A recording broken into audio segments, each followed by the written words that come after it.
sayang kamu. Ya, muslimat setelah hari Ahad baru ni sempat bersama dengan seorang adik umur 29 tahun di sisi beliau semasa beliau mengurus dalam fasa terakhir di hospital HUKM Kuala Selatan. Umur 29 tahun dia seorang, ya, sihat. Dia di antara anak muda yang selalu ada sumbangan dia, ada khidmat tenaga di dalam majlis ilmu. Kadang-kadang dia berurusi majlis sendiri, ya. Tapi lepas tu sakit tak lama, rasa tak sampai setahun pun, tahun tu dah stage yang kedua. Hari Ahad lepas zuhur dia sakit perut, dia bukan kata sakit tenat lah. Mak dia bawa ke hospital, sampai dekat sana terus makin tenat. Doktor lipat di orang berhempas ulas, buat macam-macam dengan masa yang lama. Angkat kaki, leham, macam-macam orang tinggal nampak.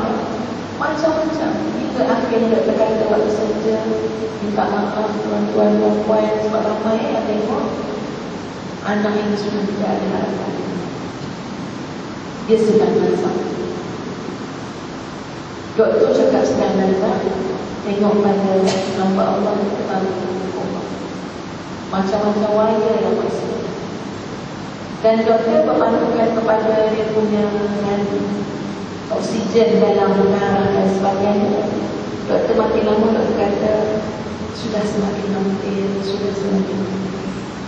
Jadi kami yang berdiri juga buat kasihnya lagi kuat dan doa ya Allah rahmati anak, rahmati ya Allah rahmati. Kita ni hidup lebih lega je, tapi ini hamba Allah yang telah menanti pengalaman yang pasti kita gunakan dalam hidup sendiri. Ya, sampai dah kata-kata baik Allah kalau keluar sekejap, doktor dah tahu. Doktor dah tahu kan, dah sampai kan dia punya hisap dekat dia kan, sebab hidup dia tu pun. Jadi Ustazah dia kata kecuali keluarga terdekat. Ustazah keluar sebab keluarga dekat, lepas keluar tu baru dia jalankan masuk balik. Ya, duduk nak tengok juga dia. Tengok, doktor cek mata, doktor cek ni, doktor kata pada mak dan ayah nak beritahu sebenarnya anak yang meninggal 2 minit. Ada penjaga yang berobat ni cuma mesin oksigen. Dia 2 minit. Ya, jadi Masya Allah, itulah hujung sebuah perjalanan. Ya, sampai masa la yastakhiruna sa'atan wa la yastakhirun. Sesaat tidak cepat, sesaat tidak cepat. Ya, tengok orang ini bagus mesti mati. Kita dapat ambil baik Allah. Macam mana dia melalui dia, Allah. Kalau dah kata mati lah. Kau hidup balik. Sebab itu kita kena tantang dalam hati musliman wal najwa rahmat rabbi. Wahai Allah, aku mohon rahmat kau semasa aku hidup, rahmat kau semasa aku mati, rahmat kau bila aku dibangkitkan, rahmat kau masuk syurga, rahmat. Ya, hati yang minta rahmat selalu dia tahu Allah muslimat dia tadi. Ya, sebab dia tantang daripada mati minta rahmat. Kan kita kata bi rahmatika astaghfir, bi rahmatika minta rahmat dan Allah. Dan yang kelima, ciri-ciri hati yang dicintai Allah ialah qul hal yastawi alladhina ya'lamuna wal ladhina la ya'lamun. Hati yang mengetahui dengan hati yang tidak tahu. Hati yang diisi dengan ilmu dengan hati yang tidak diisi dengan ilmu adalah berbeza. Berbeza sangat-sangat. Tak sama orang yang mengisi hati dengan ilmu dengan orang yang tak isi hati. Paling besar, hati yang diisi dengan ilmu disayangi Allah, dicintai Allah. Dia ada ilmu dalam hati kita. Ya, biarlah rutin kita seminggu sekurang-kurangnya 2-3 kali kita mengikuti kelas-kelas pengajian. Segarlah hati. Ya, sebab itu makanan dia ilmu. Dia nak dengar ayat Quran, nak dengar hadis, nak dengar ilmu-ilmu yang mendekatkan diri kepada Allah. Dan muslimat yang rahmat Allah sekalian, ayat itu terkait juga dengan bangun malam. Kenapa orang senang bangun malam? Sebab dia ada ilmu. Hatinya hati yang berilmu. Ilmu itu sampai dalam hati dia. Ada orang ada ilmu juga, tapi ilmunya di buku dia yang dia tulis. Itu buku tu kalau hilang tu payah. Dia tak ingat dia doa semalam apa benda lah dia tulis. Sebab apa? Sebab ilmu dia dekat. Patut pakai buku tu alim ulama. Bukan dia. Ya. Tapi kalau orang yang hatinya ada ilmu, hati dia mengetahui, insya-Allah dia mudah bangun. Dan muslimat, satu lagi yang kita jangan pandang remeh soal bangun malam ialah cara-cara kita nak bangun itu kena ambil kira beberapa perkara. Antaranya yang pertama yang saya sebut, sebenarnya kita boleh menempatkan diri kita semasa tidur dalam keadaan malaikat duduk dekat dalam perut kita. Duduk kat perut.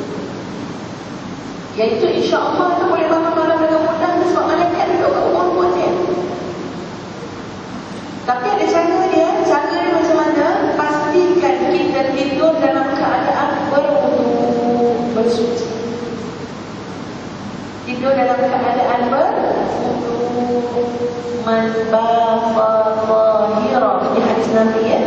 Barang siapa yang tidur dalam keadaan suci, maka malaikat akan duduk dekat ubun-ubunnya.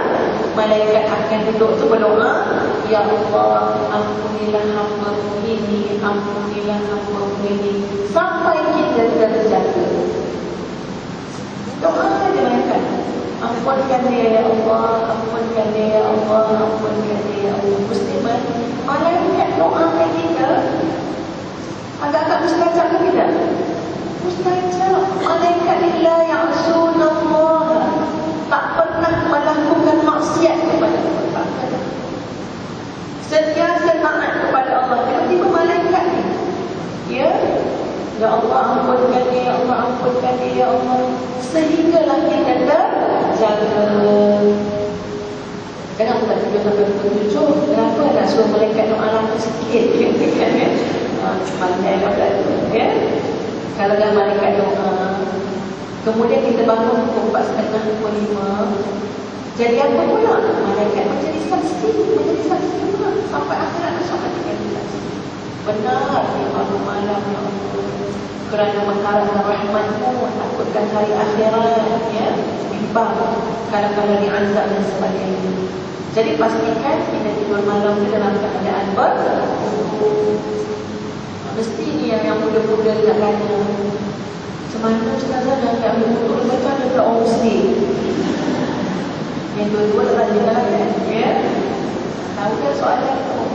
Dia usik lah. Dia tengok, jangan saya berwudu, dia mana nak doa. Kalau dekat doa, Allah laknat kita kan? Ya? Sebab kita kena tahu itu semua. Ya? Soalnya muslimat, kita tidur tu buat wudu kita dah batal kan? Kalau ikut-ikut kan? Kan bukan tidur duduk, tidur dia dalam tempat menyalak. Ya?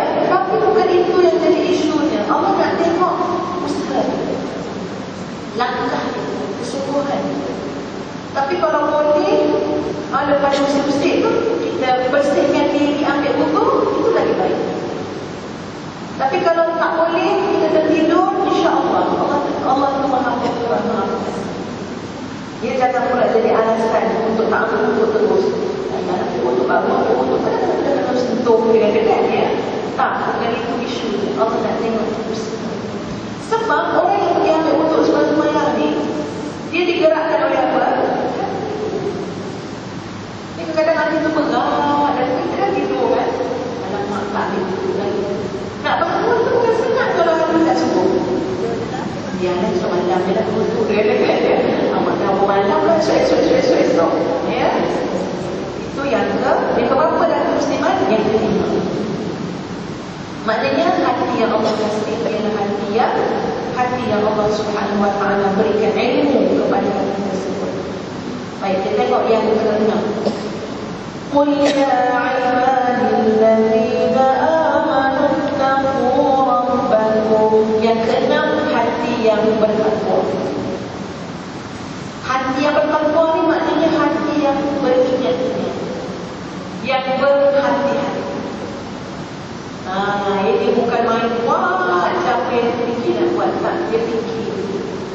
Dia timbang-timbang dulu. Itu hati yang bertakwa. Apa yang dia timbang? Ini dosa ke pahala? Ini halal ke haram? Ini Allah redha ke Allah mahu? Semua benda